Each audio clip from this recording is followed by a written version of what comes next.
Hey, what's going on, everybody? Thank you all for tuning in to the show. I got my crew with me, Darnell and Tyler. I'm Trey, and we're coming your way with the 70th edition of No Killer Messages podcast. First thing we're about to get into is last week's pay-per-view, UFC 212. About to talk about some of the fights that we saw there. Altogether, this was a pretty impressive pay-per-view. If you want to like some knockouts, I'm pretty sure everybody likes to see. You got a chance to see that. And some submission in the pay-per-view as well. So this is pretty entertaining. But the first thing we're about to talk about is my guy Vito Belfort versus Nate Marquardt. Just thoughts on that fight, Darnell? I mean, personally, that one I just kind of felt like it was a fight between two guys that were at the end of their careers, and it showed. Yeah. I mean, they did all they could, but I mean, it just really wasn't a pretty fight. Went the distance. We had some exchanges. Vitor came out with a unanimous decision, even though he landed 30 less strikes than Nate Marquardt. Sometimes it's the type of strikes he lands. Yeah, I was texting Ty. I was a little bit nervous about that because I thought they probably were going to give it to Nate, but was that home? They gave it to the home guy. Yeah, I was going to say, I texted Trey and I said that's a home crowd call. Like that, I felt Marquardt kind of had a little bit of an advantage. If either guy had one, I felt like it should have gone to him personally. Yeah, I mean, I'm not going to argue with anybody that feels like Nate Marquardt won that fight. Like I said, the numbers are there for anybody to see. His volume was much higher. Even had a better percentage of all the volume that he landed. So, but when you're fighting in Brazil, sometimes if you don't put somebody away, things can happen. Yeah, like I agree with Tyler, but the whole home court thing, I definitely do believe that played a major role in my guy, Vitor, getting that win. Like I said, I was texting him. I was pretty nervous about him losing that one, but he came through and win. So I'm always happy to see my guys winning the UFC. But, yeah, was a little just disappointed in the fight. I agree with you, Darnell. Especially from Vitor, man, just seeing what this guy was capable of doing. Definitely was not one of his best performances in the ring. And after the ring, they was talking about him retiring and whatnot. It's definitely getting close to that time, man. So it was good for him to get that win, even though, like I said, I was pretty nervous about it, just looking at the volume and everything that Nate landed against him. But hey, a win's a win for my guy, so I'm not going to complain that much. That physique is deflating fight by fight, too. Need him a shot at that TRT, man. He's starting to look every bit of his age now. Yeah. You have anything else to add for that fight, Ty? No, just, I don't know. Other than the decision, it was slightly boring. I mean, I think the decision kind of turned a few heads. Yeah. But, I mean, at the end of the day, neither of these, granted, every fight, counts, especially if you're trying to build your career up. But, neither of these guys were really fighting for anything, so I'm kind of not surprised to call it the way it did. It doesn't really affect either guy a whole lot. All right. Next, we're about to get into Claudia Gadelha versus Kowalkiewicz. Like I said, I was telling you last week, Darnell, between these two, I was going to be expecting a good fight between these two because both of them put in major work against JJ. Both of them had pretty good fights against her. But Gadelha came in there. She got the fight over with quick, man. Choked her out. Just what were your whole thoughts on that? And do you think just after that performance, that quick submission, you think this is going to basically secure her with a third time, her fighting JJ for the third time, or you think somebody else will get it, or what? Well, I mean, she made the best case she could for getting it. I mean, she came in there on a mission. She stood through a couple strikes, but then, got Karolina Kowalkiewicz down, and it was like just counting down the clock right there. She went to work, took her back, got that choke, and made short work of the night for herself. Made it an easy night. She probably was at the club in Brazil soon after. But yeah, I think she made the best case she could. If you put down number 3 or number 2 contender that quickly, when both she and Kowalkiewicz took JJ 2 decisions, and she went and finished her off that quick, that makes you think, like, okay, well, I do remember how that first round looked. I do remember how the first part of the second round looked. If she could do things a little different and keep that gas tank, maybe we can get a different outcome. I mean, she's clearly showing that. I mean, she is the clear, I guess, number 2 fighter in that division behind JJ. I guess, I don't know who else you can give a fight ahead of her, because, she's showing that she's that much of a class above number three in that division. So, people may not want it because she's lost twice, but who else has earned it? Yeah. I'm 50-50 on this one, man. I do, like I said, Gadelia, she's looking like the clear-cut number 2 fighter in that division. But she's going to go in there and face JJ for the 3rd time. If that does happen, she lost the previous 2. If this was split 1-1 between those 2 fighters, I could definitely understand the 3. But once you go for a second time, the 3rd time, it's like, and you lost the previous 2, it's kind of like, for real, like, what's, kind of like, what's the point of watching this? But second fight, it was a good fight, man. She did look like she was going to win that fight, but her gas tank started to give out around the 3rd or 4th round in that fight, and things started going down here from there. So that was a good learning experience from her. Hopefully she can learn to put the condition up a little bit more. If these 2 do decide to fight again, but.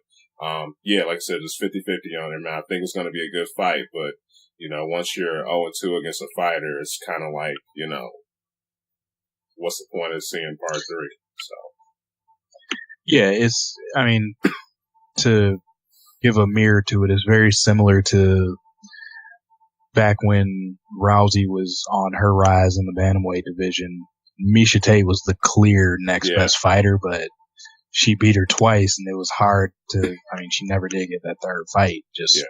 Like they just kept throwing people in there against Rousey and giving Miesha Tate different fights and giving her just different hurdles to go through until somebody lost.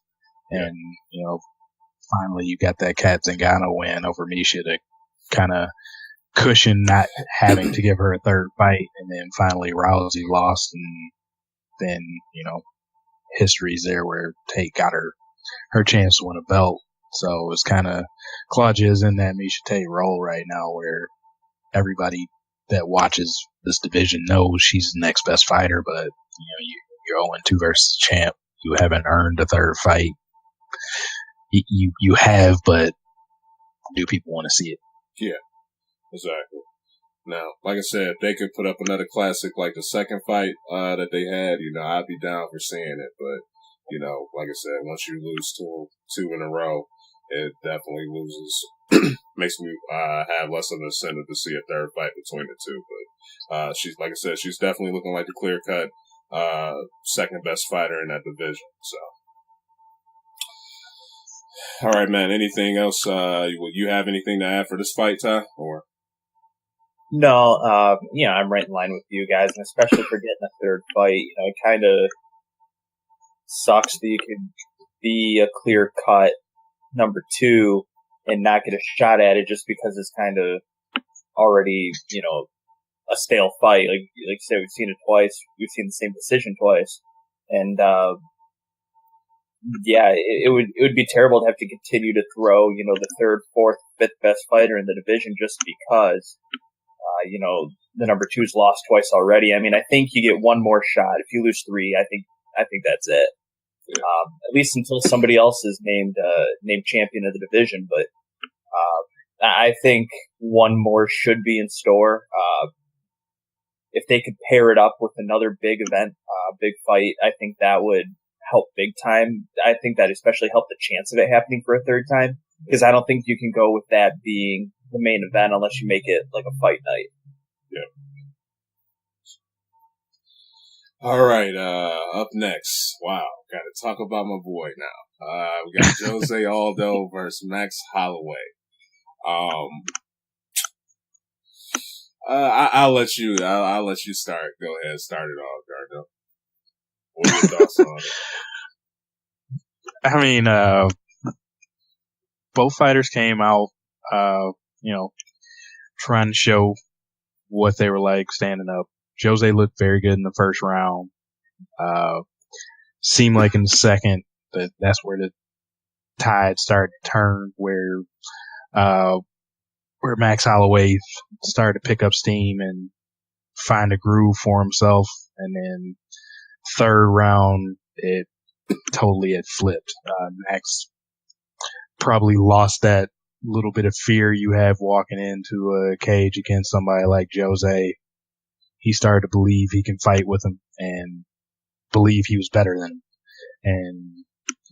And it seemed like Jose was then the one that was a little bit gun shy and was losing exchanges and was second to exchanges. And being second to exchanges usually means you're the one that gets caught. And that's what happened. He got caught, and Max got that TKO. Yeah. Got to say, man, first man for Aldo, man, tremendous heart for him, to keep taking them punches, dude, because he, even though, you had like a minute left, he was still giving the ref a thumbs up, wanted to keep going, but, any other fight, the referee would have, called it since, it wasn't doing that much to defend himself. So I I know he was complaining about that, saying that the ref should have let it go, but it's like, man, come on. Ref gave him a lot of chance. You can't just be in the fetal position for 2 minutes, just letting the guy pound on you and not do anything wrong, and expect him to, call that off, not call the fight off. So, yeah, that was good heart, man, to see him, want to fight through it. But yeah, the referee made a good choice right there. But, my man Aldo, man, I was pretty disappointed in him, his performance. I was talking last week about, I wanted him to chop down, Max Holloway, wanted him to keep a good distance, man, to start striking at, his legs. There was a stat I wanted to bring up, but I couldn't find it. But, if you look at Max Holloway's last 4 fights, his fighters, that he faced, had pretty good success against chopping at his leg. Some of them connected about 20 leg shots against him. About 80-something%, connecting 84% altogether, with those last 4. Although he only threw 1 leg shot, and it pissed me off, cause it's like, how is that your bread and butter when people are known, for watching your fights, known from seeing from you, and you only throw 1 leg shot in those 3 rounds before the ref called the fight off. But that was just very disappointing for me. It's like I was watching the fight, I was looking at the first round. He had that nice little, flurry that was connecting against him, where I thought, he could have knocked him out, knocked Holloway out, but he did it. But I was just looking, I was like, okay, 1 minute in, no leg shot. 2 minute in, no leg shot. 3 minute in, it's like, what is this guy doing? And, he ended up, I think he threw with the leg shot in the second round. But another key thing, man, that really just disappointed me about Aldo in this one was Max Holloway in the second round. Like, he just stood, right in front of Aldo and was taunting the guy. And Aldo just stood there, I'm sitting there you seriously just gonna let this guy just taunt you right now? Just punk you, and you just stand there and don't do nothing. That WEC Aldo would have kicked the shit out of him for doing that. And he just stood there. So I was like, man, this is starting to turn for the worse. And third round, man, that was when Holloway just got confident, really confident, went in there to start taking it to him and punched him and start beating on him to the referee called it out. So this was just altogether just very disappointing for my man. I went in there, like I said, I thought he was gonna see him doing this whole stand up, doing this punching routine and whatnot, but for him to only attempt one leg kick, that was very disappointing, because I thought that would have been a huge factor in him winning, if he would have decided to connect with the leg kicks, but he didn't do that, and that ended up having him get a TKO. So I really think my man has to do some evaluation after this fight, man, because that was, like I said, he won the first 2 rounds. He was fighting good, but I definitely disagree with the fight plan coming into that fight, with him not attempting more leg kicks against Max Holloway. Do you feel like he was in his own head, probably due to the McGregor fight, since he was fighting I don't want to say similar fighter, but like similar size fighter, somebody that's lanky and tall for the division? Yeah, I do. I really think, man, this kind of like the similarities between, those two, there's the whole just length and everything like that. I really do, man, because once I saw, him, and also before I get to that, just talking about with the whole trash talk and everything, like McGregor and Holloway are like the two guys I think of that like wasn't afraid to just talk trash to, Jose Aldo during his career. So that was kind of, that was something new to him. Usually people that he fight, they'd be so respectful to him, but Jose Waldo, where's Waldo, and everything like that, and all the trash talk, that McGregor, was said to him, and then he ended up getting knocked out in 13 seconds against McGregor. So I definitely believe that that was definitely new to, Aldo, and I definitely think, that got into his head as well, coming into this fight. Plus, like I said, just with the length and everything like that. But once I saw him taunting Aldo in that second round, and Aldo just stood there, I was like, come on, man. I was like, yeah, this dude's getting his confidence. And next round, he knocked him out. So.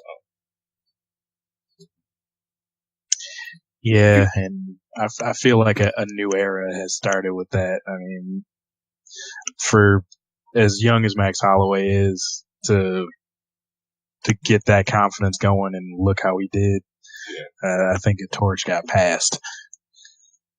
She really said. What were you about to say, Ty? Oh. Yeah, I was just gonna hop in and just say, like, it really seemed like the second half of that second round, Max Holloway started landing some really big punches. Yeah. And like you guys said, and like you guys were saying, that just built his confidence. But do you think once he started landing those punches, Aldo felt like that's how he needed to match him? Like, cause it felt like, at least to me, I felt like they were starting to just exchange some pretty big blows, but we just had more in the tank. I mean, one thing it just seemed like they were each going for the home run punch, like for the rest of the fight. Yeah.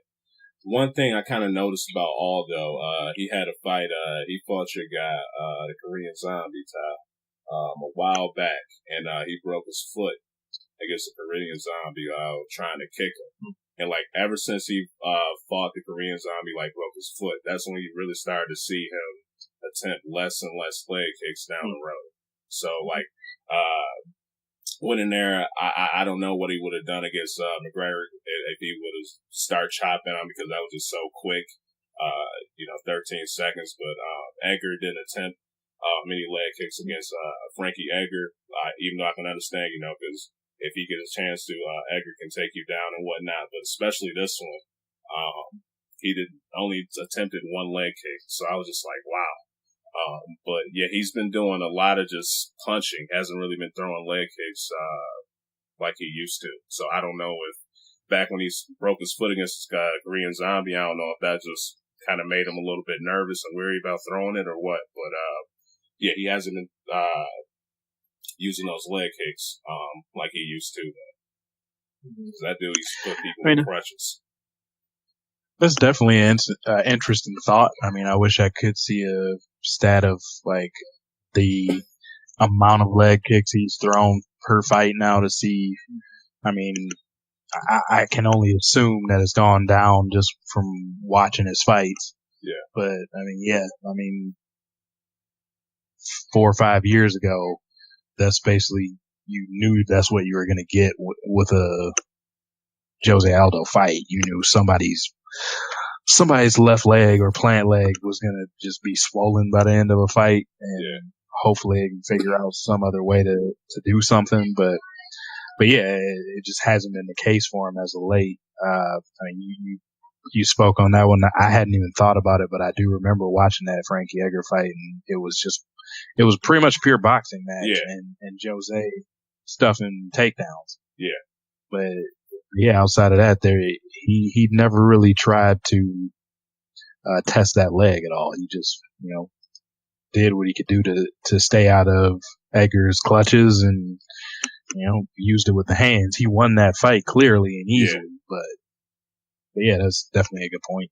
Yeah. So, like I said, man, like I mentally, I know, like I've read some stuff on Aldo where he said that,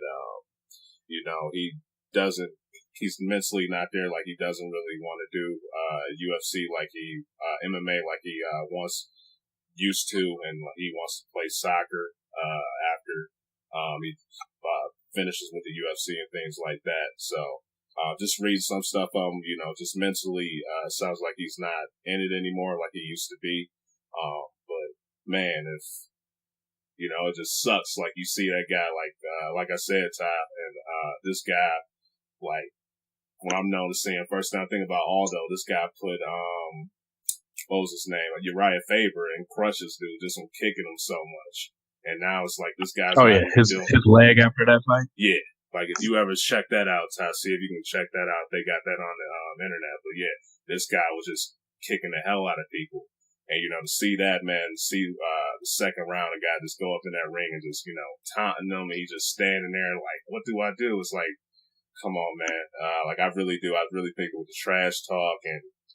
Just with McGregor, him being like, Holloway being like similar, like tall guy against McGregor, I really do. I think mentally, he's just not there right now, man. Like he really needs to do some, soul searching, and get back to where he is, man.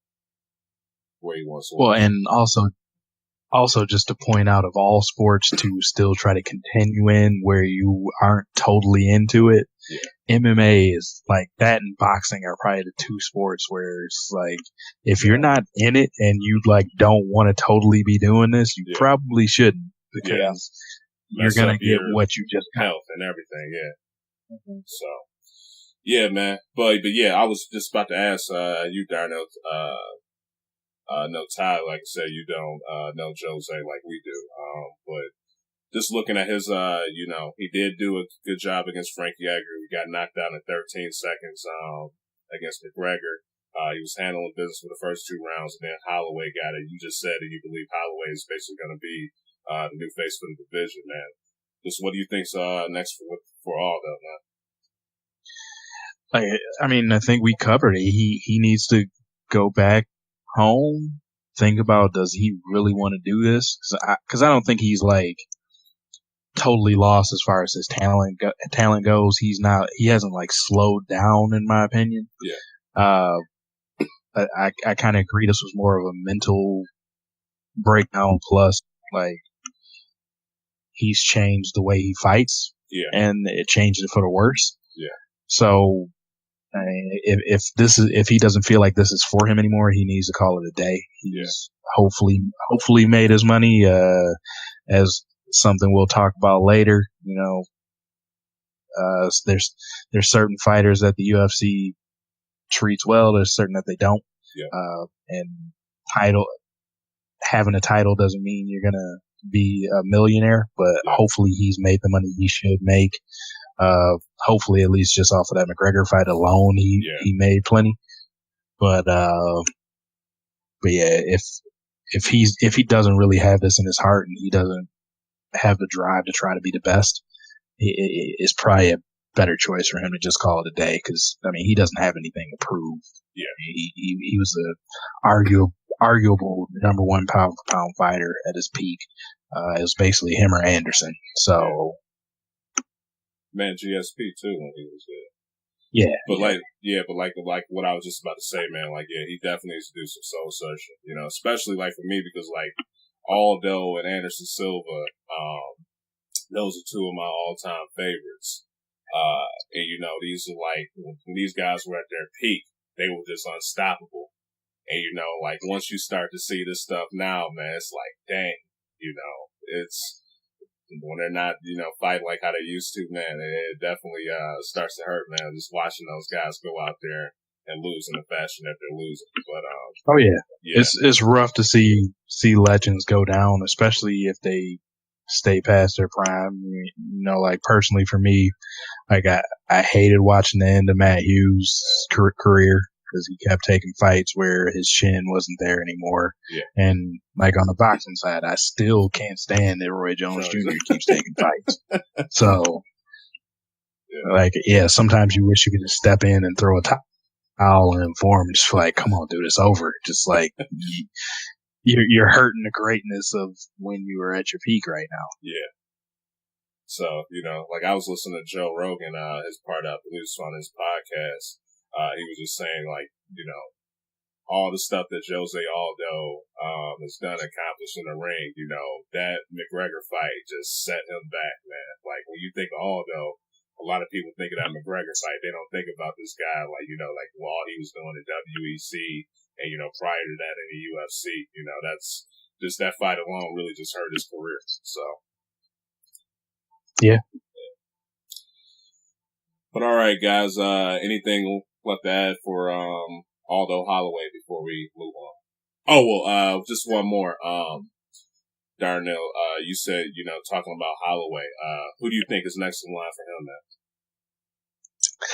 now? That I'm not sure. I mean, maybe like a Dustin Poirier or something like that, but this division is in a little bit of flux itself. Just, I mean, still because of the turnover from having McGregor vacate, and then you had the interim title fight, and ended up now having title versus title fight. So I think the UFC matchmakers have some work on their hands right now, trying to rebuild and regrow this division. Yeah. I mean, I honestly, I wish I could say it was next. I'm just not sure. Yeah. I think I was telling you earlier, man, I think a fight between him and Frankie Edgar, I think that would be a good, interesting fight to see. That's one that I would like to see up next.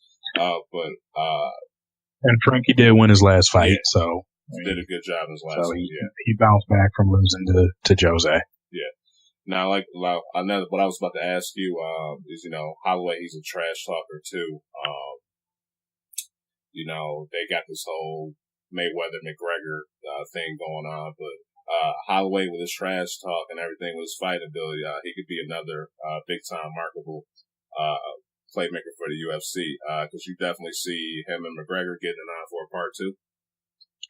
I would love to see it. Just, I mean, that fight was a decision. I think nowadays with how both of them have made advances in how they fight, I think we would. I'm not sure if it would make it a full 5 rounds this time. I think somebody would be way. Yeah. I would definitely love to see that fight. I just wonder. Part of me doubts McGregor is trying to make that weight cut anymore. Yeah. Honestly, if he does come back to the UFC to actually fight, I think he's pretty much cemented himself at 155 now. Yeah. And that's pretty much what we're going to get from him. And McGregor, as good as he's done, I don't want to downplay. He's beaten some very good fighters and made some people look bad. He also knows the right time to get up and out. I'm not sure he wants those problems, like to have to make that kind of a weight cut plus be across from somebody that can match him in his length and is a very skilled striker himself, is young, is not scared of him, and will take the fight to him. Yeah. I'm not sure how much he wants that. Yeah. Yeah. it'll be interesting to see, man. Like, I would love to see those two get it on again. But UFC somehow Dana's bringing up this Mayweather McGregor stuff, so ain't no telling when we'll see McGregor back in the UFC. But all right, man. You have anything else to add for Aldo and Holloway? Okay. About to get to your boy now, man. Oh, Mighty Mouse. Him and Dana White, man. They are beefing. We were talking, to say the least.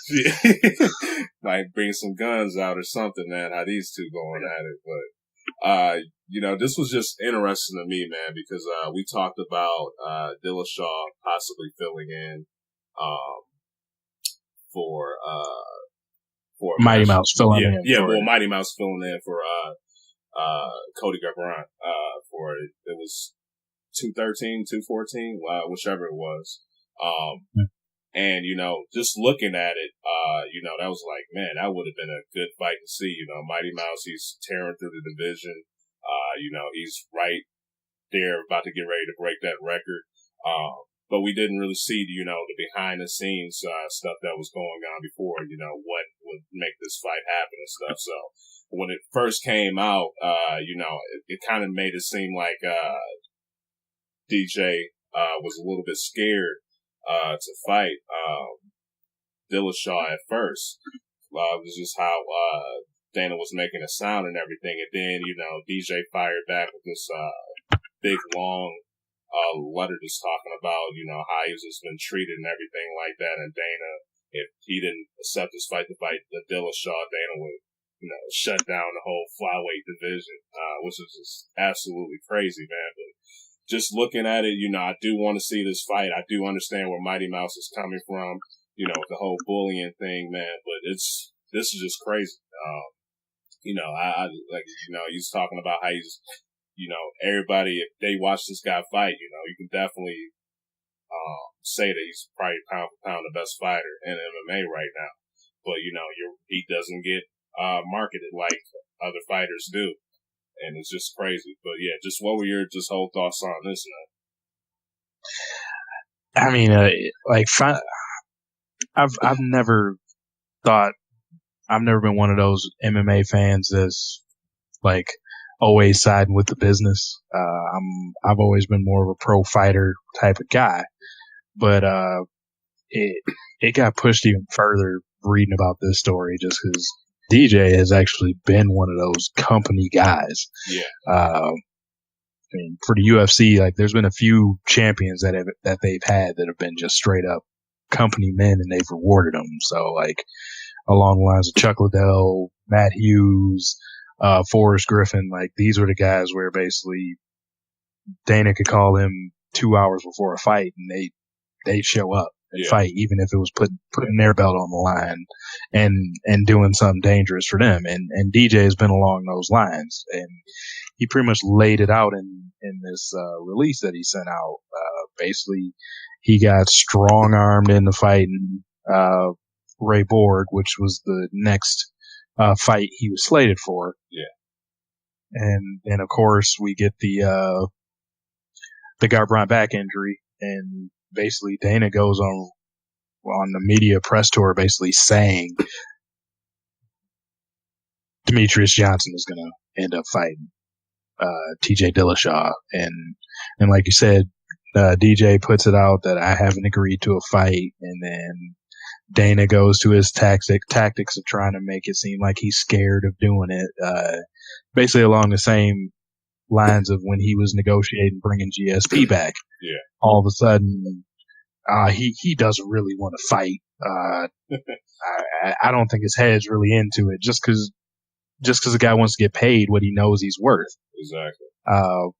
In GSP's case, it was, I'm the biggest draw you've ever had, outside of maybe McGregor, or Brock Lesnar. So no, I want to be paid what I'm going to be paid. And of course, me coming back is going to be huge.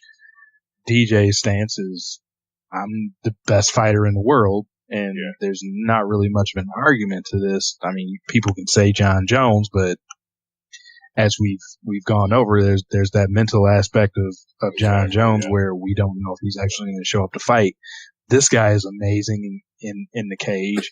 He can do anything you want him to do. He can fight any style. He can wrestle. He can submit people. He can knock people out. But, he's 125 pounds. Yeah. So, I mean, I know we've talked about this before. I don't know if it's just the male ego part of it. If you're watching somebody that you outweigh by 60, 70, 80, 100 pounds, like I'm not here for that. I don't find this guy's intimidating enough. Yeah. Throw a heavyweight on here that's terrible at fighting, and some people will still pay for it. But I mean, I'm after reading that whole thing, I've never. If DJ had some issues beforehand where they were going back and forth about things, maybe I would say the truth is somewhere in the middle. But on this one, I'm more so saying I'm pretty sure DJ is probably telling majority of the truth. Yeah, in this one. I can agree with that too. Yeah. I mean, you have a champion and you're not getting any pay-per-view points off of your fight. Yeah. And not just you're a champion that just tied the record for title defenses. Yeah. So if you look in a record book, it's his name and Anderson Silva's next to each other. Yeah. So how the hell do you not pay this guy or promote this guy? Like, he's the best fighter on the planet. People didn't think. Yeah, I was just about to say just real quick with the whole promotion, like, I know who, Mighty Mouse is and stuff, but coming up with his fights, man, like, I'd be looking at other people in that division. I'd be like, who the hell is this guy that he's facing? It's like, it doesn't just seem like, they're not just promoting that fight, as much as any other division in the UFC, man. I definitely feel that. Cause, just alone, like, we talk about, UFC quite a bit, on here, man. But yeah, like, when it comes to a DJ fight, I'd be like, okay, who the hell is this guy that he's fighting against? Like, part of that just him just clearing up that division, like it is, like, it just running out of guys for his, talent and things like that. But, that record alone, man, for him to be putting in work like that and not be getting any pay-per-view points, that's ridiculous. Yeah. Well, and then I guess I got to look at it as well. Like, okay, from what he's pointing out, from what Dana says, like, it's not worth it for me to promote guys like you. Okay, if you go up just 10 pounds and look at that division, a lot of people know who Cody Garbrandt is. Yeah. A lot of people know who Uriah Faber is. Yeah. A lot of people know who Dominic Cruz is. A lot of people know who TJ Dillashaw is. So, like, how do you have four guys that at least have a reasonable enough name where all of a sudden you're trying to call this a super fight, as Dana White's trying to call it? And I'm also with DJ here. How is it a super fight if I'm fighting a guy that doesn't have a belt and a guy who's been never fought in the division, and a guy who's been knocked out by the number 4 fighter now in the division? Yeah, didn't he beat him twice? Yeah. I'm not sure if it was twice, but I just know he lost in the Ultimate Fighter finale to the Magician. Okay. So I mean, DJ is not just like trying to say, I have a belt, you need to pay me so much. He's got receipts for everything he's calling out on this. So I mean, he's pretty much laid it all out there, and he's standing his ground. Basically in a interview in regards to Dana threatening to shut the division down, his exact words are, "If you're gonna do it, then close the bleeping division."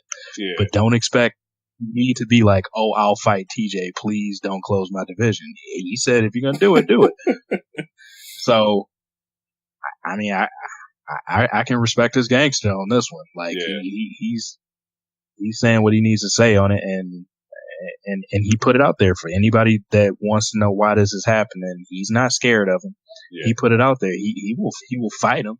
He just wanted assurances. If he misses weight, I get his money. Yeah. And I get my money. Yeah. But they didn't want to promise that. TJ himself said he's fine with that. but the UFC is not. So they're trying to play hardball with what is their best fighter. Yeah.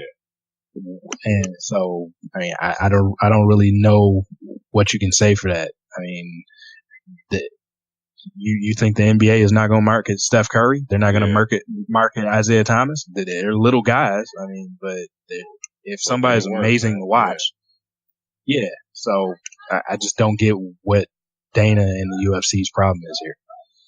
Yeah, man. That's just crazy because, like I said, man, when Dana first released that, talking about Dillashaw, I was like, man, is Mighty Mouse is scared to fight this guy? Like, what's going on? Because, you just look at it, always want to just see, who's this fighter going to be facing, but you don't really always get a good look at what's going on behind the scenes to make this fight work. And, Mighty Mouse, it was a good thing he came out that, man, because I was like, wow, this guy, I can't believe this guy's kind of scared to fight Dillashaw, like, all how he's ran through that division. Because me, whenever I see a fighter, dominate, especially like DJ's been doing, I always want to see them, move up to a different class or, work something out that they can, fight a guy that's still on their level and whatnot. But, man, it was good that he came out with this, man. And I was about to ask you, because, just looking at this with Dillashaw coming out, could you possibly see more UFC fighters coming out talking about how they're treated with Dana White and such? I mean, if they want anything to change, this is basically what it's going to take.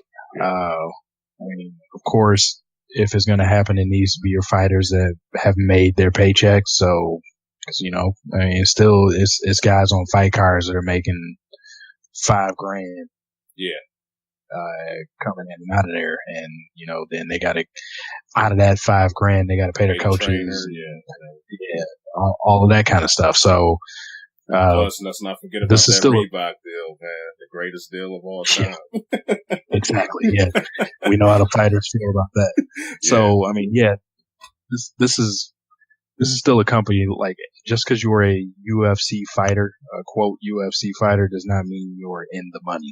Yeah.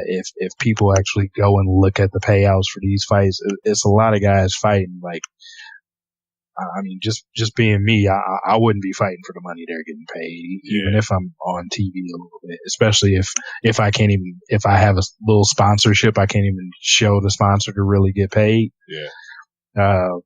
When your life on the line, man, your health, dude, you get some of them hits. Yeah. Never be the same. Exactly. Yeah. But I mean, there's a lot of fighters where if they get that phone call, hey, this is Dana White with the UFC, I think I want to have you on my pay-per-view card, they're still jumping at it. Yeah.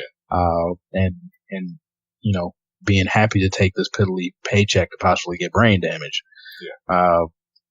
It's going to take a lot of these bigger name fighters, your DJs, your GSPs, your Michael Bispings, your ones that are vocal and willing to call the UFC on their BS about stuff. Like, these are guys that need to step up and,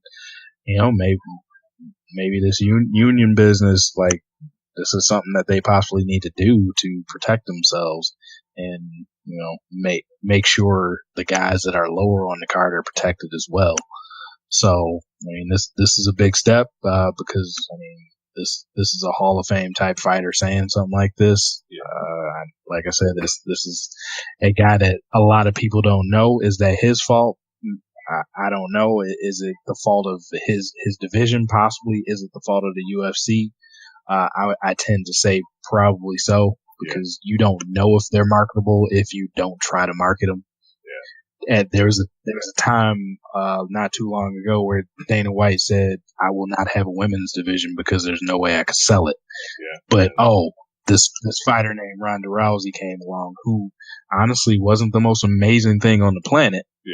But somehow you figured out how to market her just because she'll talk. And probably was the biggest seller of. Yeah. So, I mean, I don't know how you can go from saying women aren't marketable to fight. Now you have 3 divisions and you're thinking about opening, or 2 divisions and thinking about opening no, it is 3 now, and thinking about opening a 4th. Yeah. So I mean, I don't know how that's marketable when a short time ago, like, you you said you would never have a women's division. Yeah. So I don't know how that's the case when you have the greatest fighter on the planet at a certain weight class just because it's a lightweight that you don't try to promote it. Yeah. Yeah, man, I can definitely, it's just crazy, man.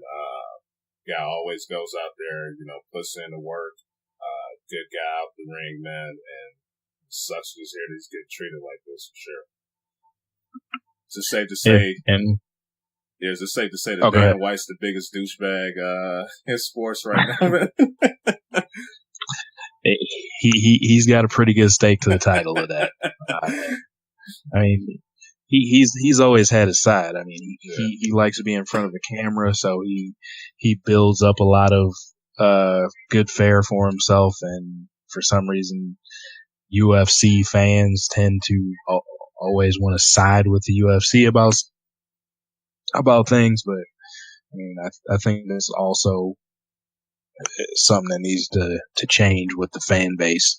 These guys that you like fighting, like to watch fight, they are people, and if you want them to keep fighting, you might want to make sure that they are treated well. So,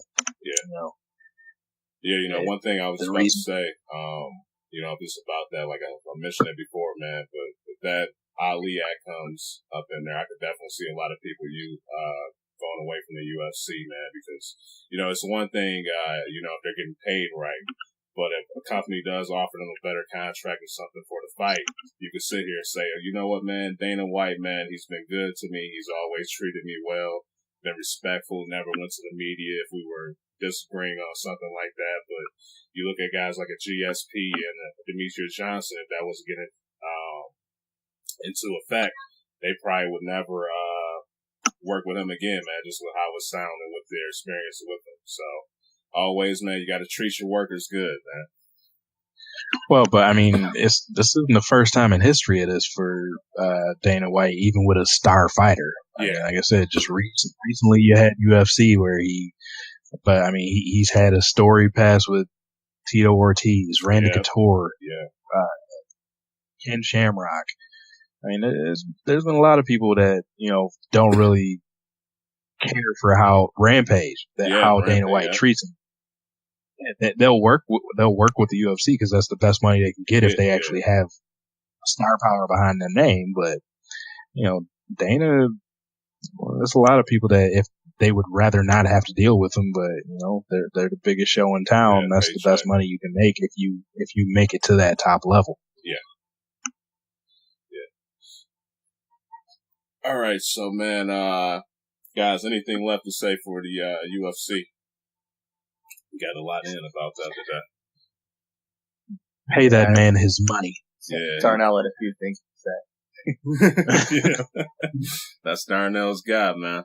Would you say that Mighty Mouse is your favorite fighter in UFC right now, or currently? Probably, yeah. Okay, that's cool. All right, Ty, you had anything else to say for UFC? No, I think you guys covered that pretty good. All right.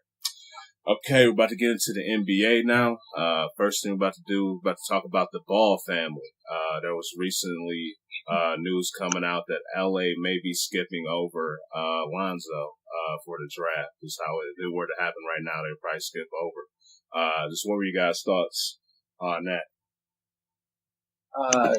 To a point, I think it's a bluff. Honestly, I think that Magic Johnson sees a lot of himself in Lonzo Ball in terms of running a fast break, being able to distribute the ball. I think there's some similarity there. And I think the Lakers would love the opportunity to draft him. I mean, I don't think you're going to have, your, what is Magic Johnson, GM or president of operations?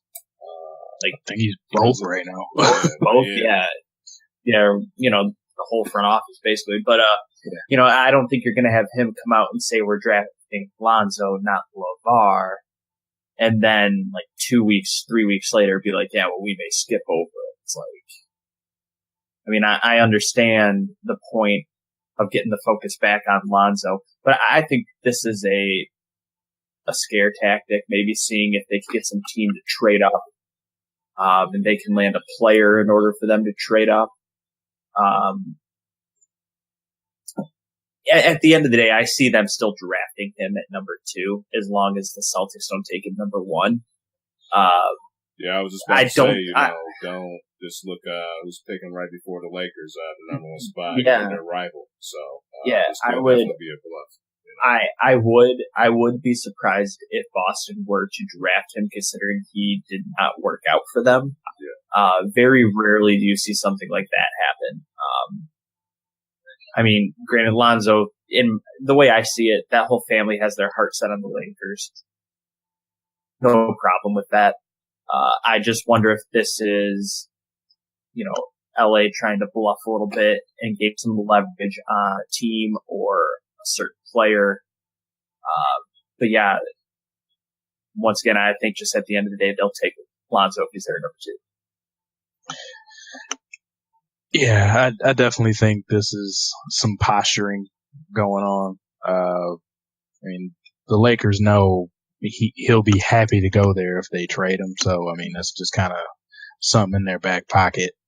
I kind of agree with where you're going with, Tyler. I think they're just putting this out here partially, one, to show LeVar Ball that, hey, we don't need to draft him. So, one, you might want to chill out if you want your son here.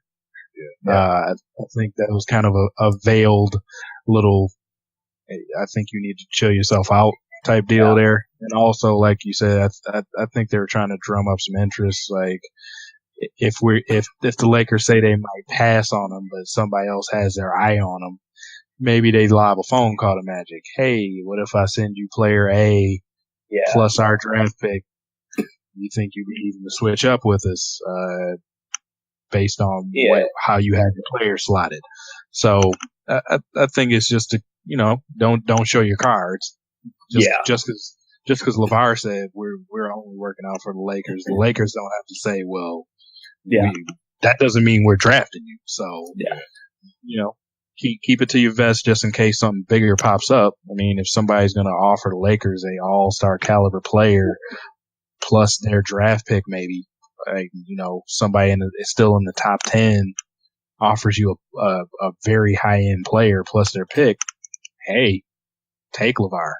If I can make this team maybe playoff ready in a year versus 2 or 3, So I mean, it's just keeping your options open and floating out for business. It's one name that gets thrown around all the time, and not saying this is going to happen, but I think an example where we could see it be seriously played out is if the Pacers were to say, "Hey, we'll give you Paul George."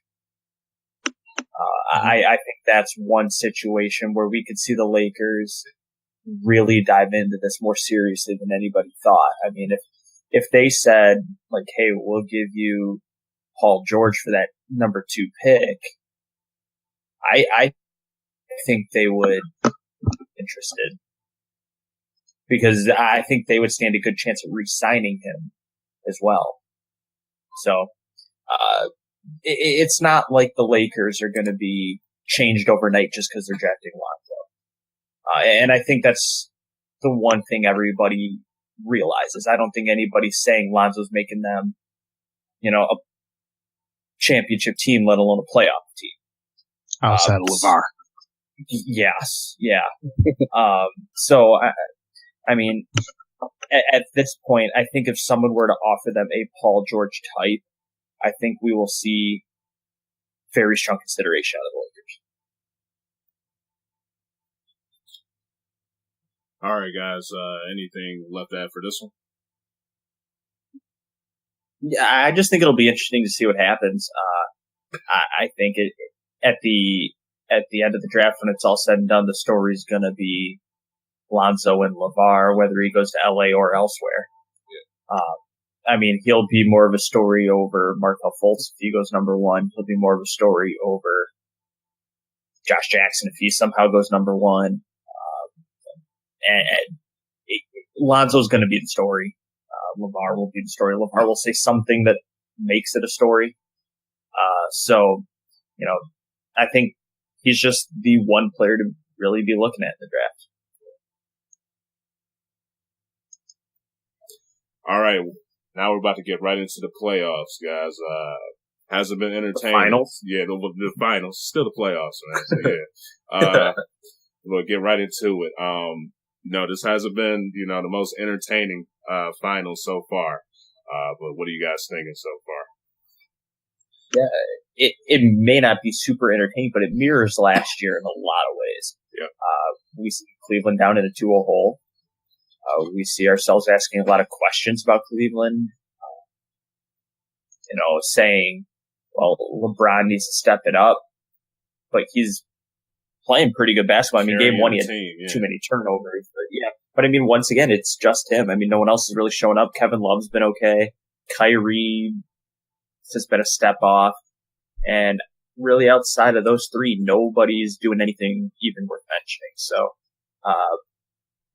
Cleveland's going home. We'll see what they can do there. I wouldn't be surprised if they take one at home. Golden State wins the other, and we find ourselves back in that 3-1 scenario. But yeah, I guess that's just a quick take. It seems to mirror last year, and we're just wondering who else for Cleveland can actually do something to benefit this team outside of their big three. Yeah, it does mirror last year. Two blowouts in those first two games, but there's one big difference in the form of a MVP caliber player, a 6'11" forward. Yeah. That's not Harrison Barnes being terrible. So yes, the scores do mirror each other, but I'm not seeing that we get a replay of last year. I completely agree. If Cleveland can come back from a 3-1 hole again against this team, then I just may never watch NBA basketball again. Just because I just don't see how it could happen. Yeah. I look at game one where Golden State pretty much played perfect, and Cleveland played pretty bad, and they lost by double digits. Game two, Golden State had 20-some turnovers, and they still won by double digits. I think it just comes down to the matchups, which we spoke about earlier. There's just not enough pieces on Cleveland to cover all the weapons on Golden State, and especially if game two is any indication where Klay Thompson found his jump shot again. Oh yeah. Oh God! What can you do? Because in that game, their big four, I guess if you want to call it, all of them were hitting shots. Yeah. Draymond was hitting threes. Klay was back to being Klay. Steph had LeBron James on a merry-go-round at one point, and KD is still just lethal as he's been. So, and the big thing for me was looking at LeBron at the end of the third quarter in game two. He just looked gassed. He did. And if the best player on the planet is looking like that after 7 quarters, I don't know what you can do about that. Yeah, in Darnell, I think we kind of need to give ourselves a little pat on the back here, because we both called two things that have, come to fruition so far through 2 games. The first being Kevin Durant looking like a Finals MVP big time. Mm-hmm. Game 1, he was magnificent. Oh God, yeah. He was doing everything. Game 2, he still looks really good. Still leading the team. But more people for Golden State came to play, game 2. So it kind of got, hidden a little bit, but the numbers were still fantastic. And then secondly, you called for Steph Curry to step up. And, I said, that I agreed with you, but I think it's going to be more, he'll play well, but the numbers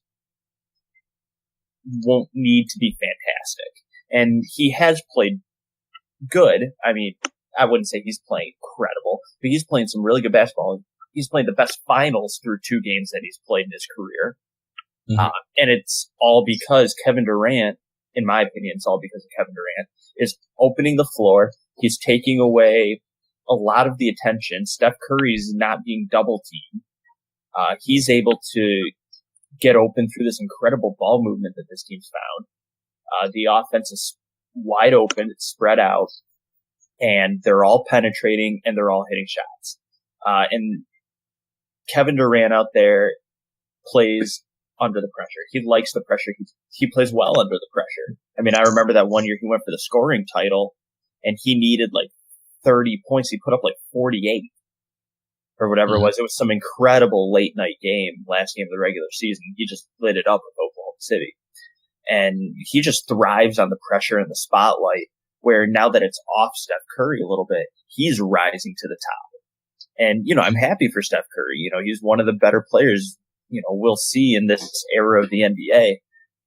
And he's finally starting to get the numbers. And granted, we're not necessarily talking about him, but he's going to be the guy who quietly did it very well this year, as long as he can keep it up. Yeah. And I guess I don't know how you heap more praise on Durant, but like just going back to this, like I still feel like, I mean, not people that are paid to watch basketball, but just a lot of, you know, the Twitterverse basically seems like they were surprised that KD stepped up like he has in the finals. Because I think just some people have some kind of amnesia that just because he lost in his only finals, like he played terribly. The dude averaged 30 and shot over 50% when Oklahoma City played the Heat. So like he's not one of these guys that comes to a big stage like this and comes up short. He's done what he has always done. He steps up and plays pretty much amazing and efficiently, and because he demands so much concern on a basketball court, that's made it easier for Steph, and it's allowed Clay to shoot his way back into the game. So I think just that little fact of having him on the floor and being able to do what he does just naturally and be pretty much unguardable, that's made it a lot easier for the rest of the Warriors to do what they do and thrive. Yeah, and to that point real quick of Kevin Durant, you know, I find it very unfortunate that losing in the finals basically shuts you down in today's NBA. Like, LeBron James loses the finals. Oh, he's not Michael. Kevin Durant, bad in the finals. Oh, well, maybe he's not that good. You know, when they lost to a good Miami Heat team. You know, it's like losing in the finals is at this era of the NBA. Just losing in the finals is the worst possible thing that can happen to you because people think you don't rise to the occasion. Yeah. You could be LeBron, average 40, 12, and 10, not win MVP, and, you know, lose to a good Warriors team at the time. And people will say, well, it's not Michael. Michael was 6-0. It's like, it's almost an unfair precedent that we put on people. Yeah, it's the ring culture that we've created. I mean, just if you're an elite player and you don't have a ring, somehow you are not as good as, like, you're not very good. I mean, people still try to throw shade at Barkley, Malone, Ewing, those type of players. Gary Payton. Yeah. Because they played in an era where Jordan was. And I mean, and you think about it, probably Hakeem Olajuwon probably would still get that same shade too if he didn't win the 2 titles in the years where Jordan wasn't there. So it's I don't know. It's what Jordan created, I guess. Because I don't feel like we had that as much when, I mean, I guess I was younger, so maybe I just didn't see it that way as much. But I mean, I don't feel like Bill Walton or Bill Russell caused it that, you know, everybody after him had to win a title to be seen as great. Yeah. Like, I feel like we still see players from the 80s and before as great players, even if they didn't win a championship. But, you know, once we got to that late 80s to 90s era where at first it was all thrown on Jordan that he can't take a team anywhere when he was losing to the Celtics and the Pistons. Yeah. Got the ring and went forward with it. Then that's what got thrown on LeBron. Cause Kobe got with Shaq and they won a ring quickly, but the stars after that, it seems like that's just been, if you don't accomplish this, you're not anything. Yeah. And it's kind of funny because a lot of people hold that against LeBron. You know, he's lost in the finals 4 times. Yeah. Well, a stat that people have started to fire back with is LeBron's never lost a first round matchup. Well, Michael Jordan's lost multiple times in the first round. Yeah. And in reality, you could look at it any way you want to look at it. And I went off on the rant last week. Like I'm done comparing them. Like it's becoming a petty argument at this point. But I'm just at the point where a great player is going to be noticed as a great player in my eyes, and he cannot win a title. And I won't necessarily blame him because, LeBron showed to me that you cannot carry a team there by yourself. You showed that in 2007, where he was literally the only player of note on that Cavaliers team. And then a couple years ago with K-Love and Kyrie out, he did it all on his own, took it to 6 and lost. So, if you're just a great player stuck in a poor situation, it's not necessarily on you.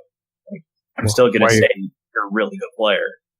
Why you hating on Mo Williams and Ilgauskas, Ty? It's Eric Snow that I'm hating. Let me put it this way: Eric Snow should not be one that I remember. Man. He played around here. That's why you can remember him. Yeah. All right, guys. Just you're talking about KD, man. Just looking at his play, a lot of people have been saying, especially I heard from Paul Pierce, they've been saying that he's overtaken LeBron as the best player in the league.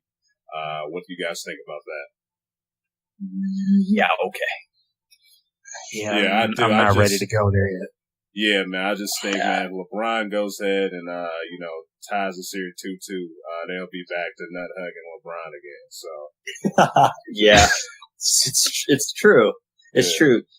Honestly, people who think, or people who even give a hint that KD is better than LeBron, one, have probably started liking the Golden State Warriors in the last 4 years. Yeah. Or two, have just moved to this country and purchased their first television, and this is what they're watching.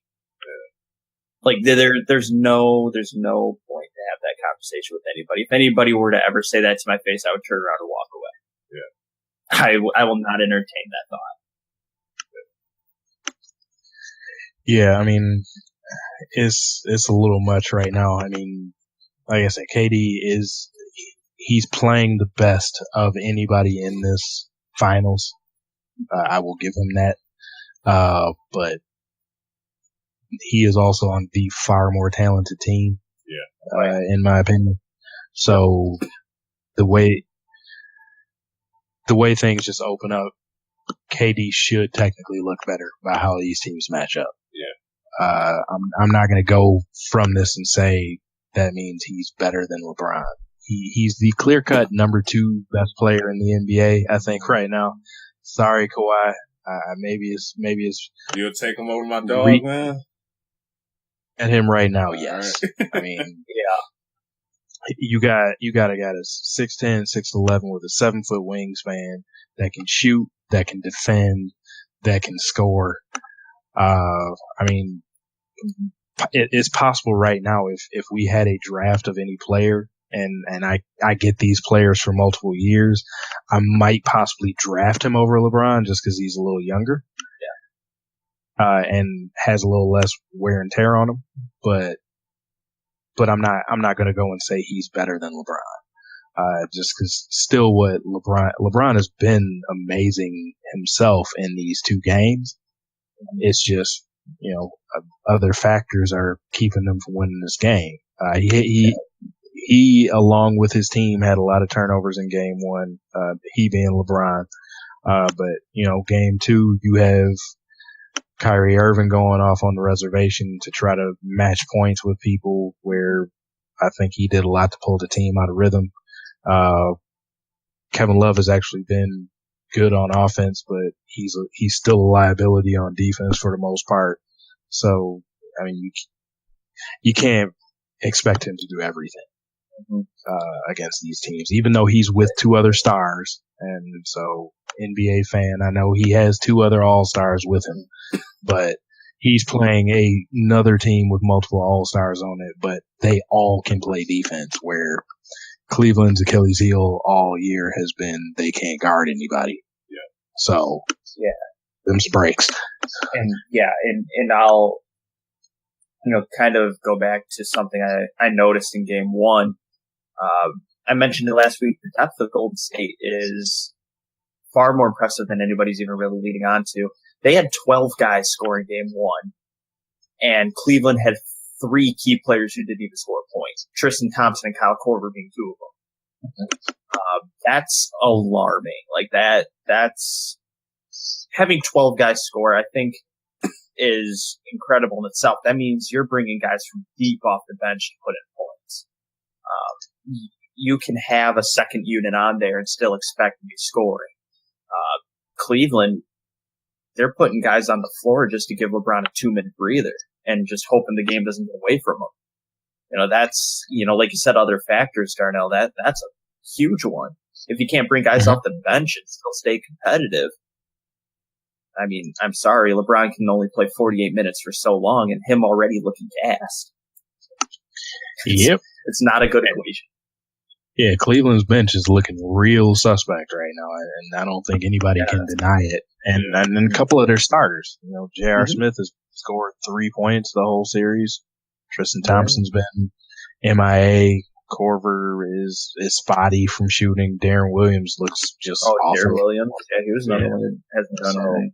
Yeah, so I mean, I don't know what you do. Like they're giving Iman Shumpert way more minutes than he deserves in the series, and just because he's at least being aggressive and doing some things, but I mean, it's still not helping anything. They're still losing by double digits. To be fair, Shumpert's a better defensive option than J.R. Smith, but J.R. Smith's a better offensive option, and neither are giving them a whole lot. Yeah, man, I just kind of feel for LeBron a little bit, man, because it kind of makes me wonder, how much longer will I see, LeBron just playing at this peak? Because you talk about the 2007 team that he had. This guy's been carrying teams for a while now. Got to take a little bit off with the Heat because he had a good cast around him. But it sucks, man, for you to go to the finals 7, 8 straight times, and then you go out there, you just ball out, and then your cast just doesn't step up to the plate, man. That's just really got to be disappointing, man. It's got to be wearing them down. So, yeah. Hey, LeBron called it out in the middle of the season. Yeah. He said we need some other pieces. True, he wasn't talking about for the season that was happening. He was looking for right now. Yeah.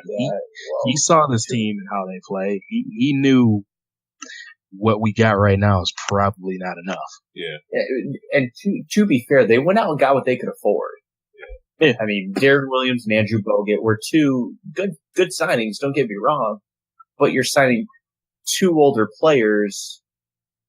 One got hurt, there's nothing to do about it. Bogut, I mean, that just happens. Like I said, Ronaldo's in breaks. But I mean, you're getting a point guard in his early 30s? I mean, a guy that his best years are well behind him back in Utah.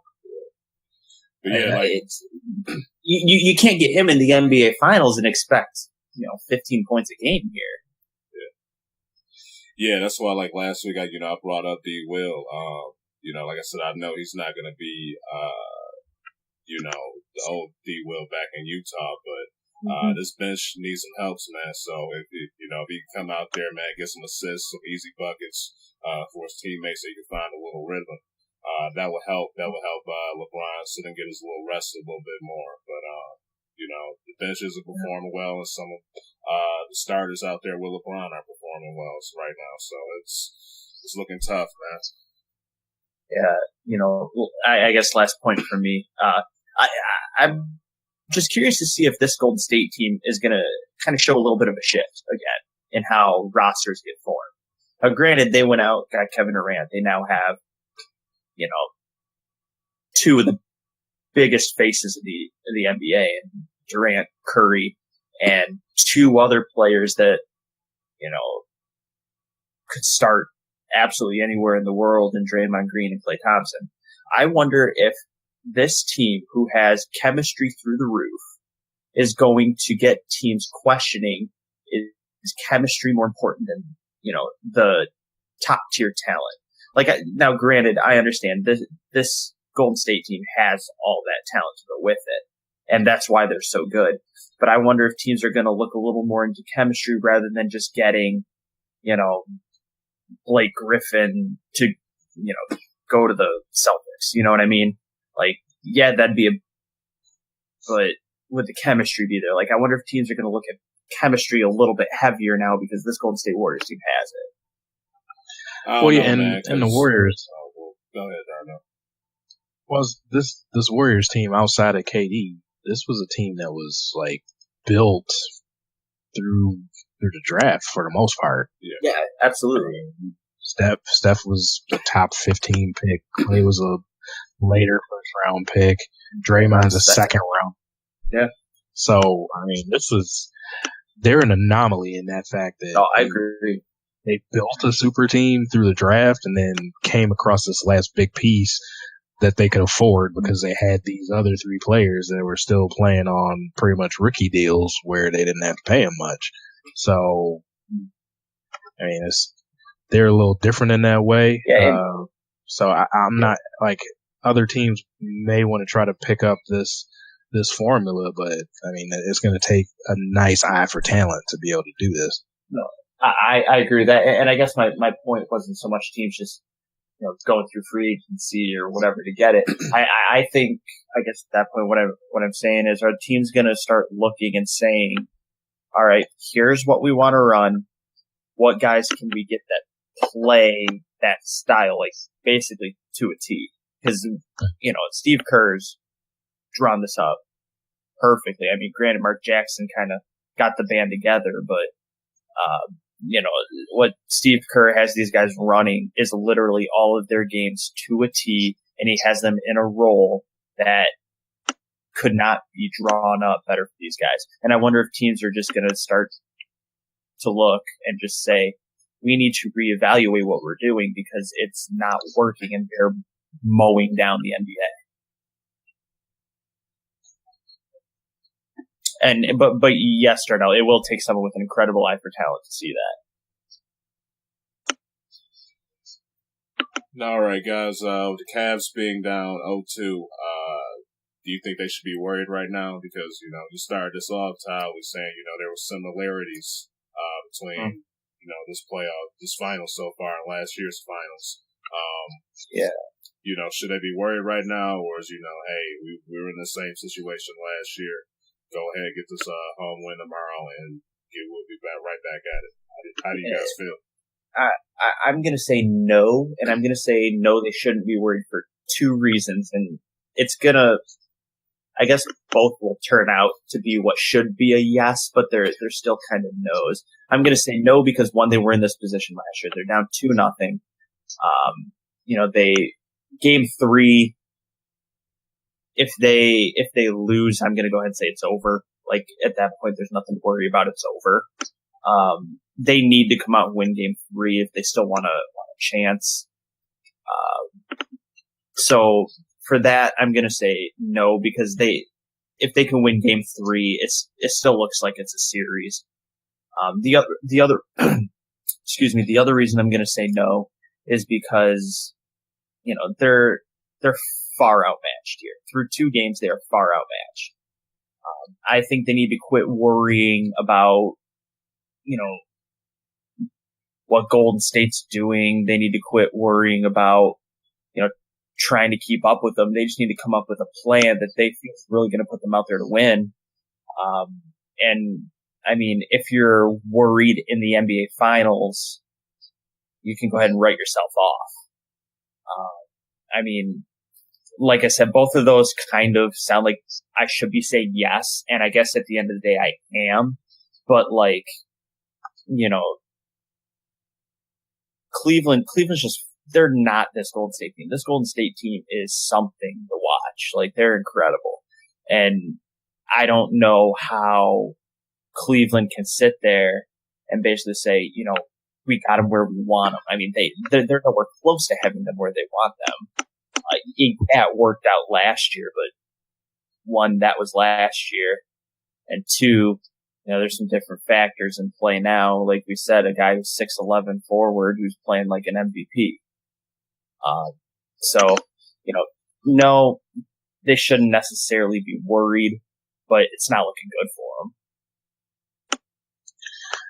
I'm not going to say yes, they should be worried. I'm going to say hell yeah, they should be worried about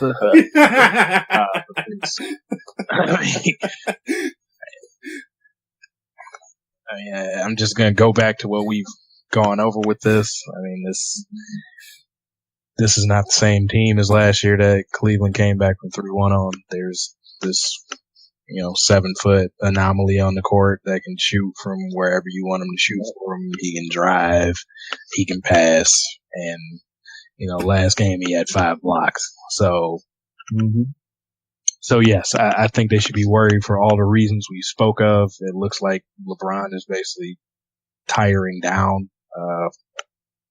You can see why Cleveland picked rest days for some of these players, but it's still looking like it's not enough.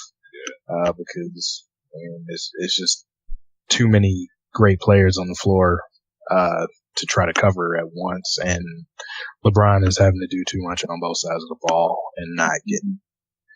I won't say he's not getting enough help from his 2 all-star teammates.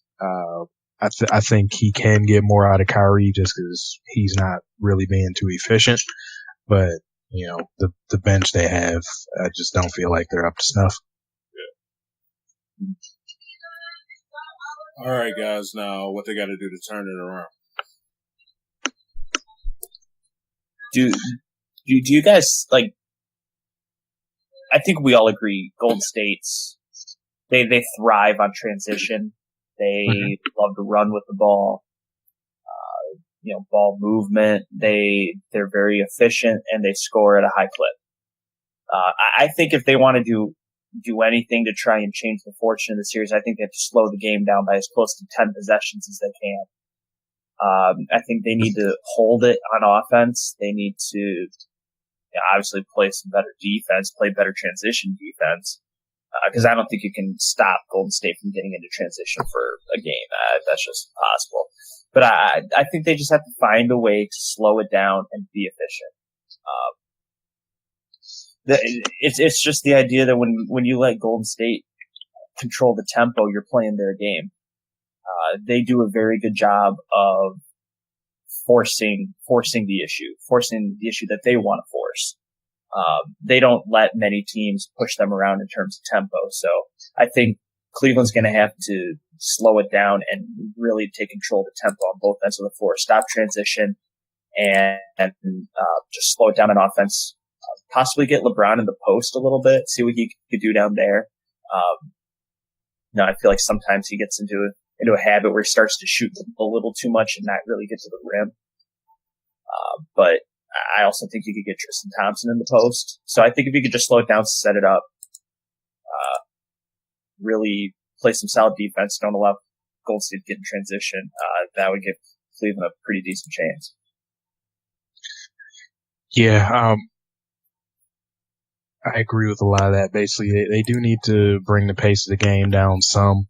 Of course, Cleveland's not your traditional half-court team, so I don't think they can turn it into that type of a game either. They're going to have to try to get out and run some and get their transition game going, but they can't. They have to stop trying to match everything that Golden State does, this is along my theme of argument along this finals discussion, I put a lot of this on Kyrie. I think he's getting a little bit of that, street ball feeling where if Curry does something, he has to come back down and try to match it. And it's like it's not that kind of game. Yeah, so Uncle Drew on him, man. Yeah. So if he cooks somebody and gets to the lane or hits a long three, you don't need to come down with tunnel vision and start dribbling to try to get your shot off because you're playing right into the Warriors' hands there. Cleveland needs to get back to trying to play their brand of basketball. They shoot a lot of threes themselves, but they rely on some ball movement. So get the ball going around. I don't know if that means making LeBron start the offense more so just to keep it out of Kyrie's hands a little more until he has good shots to just take. But they have to figure out some way to bring the pace down so at least 5 or 10 seconds are coming off the clock when Cleveland comes down and not trying to do not to do like a 7-second offense like they're the Phoenix Suns from 10 years ago. They're not built for that, especially not against this Golden State team, which defends well and they cause turnovers and they get out on the floor and run. So I mean, without just saying play better defense, they need to basically go a good running game in football type of deal where allow your offense to help your defense, allow your offense to help keep your best players rested so they can play some defense or at least getting the correct positioning to try to get rebounds when they're available and step in the way of and contend against some of these open shots that Golden State has been getting.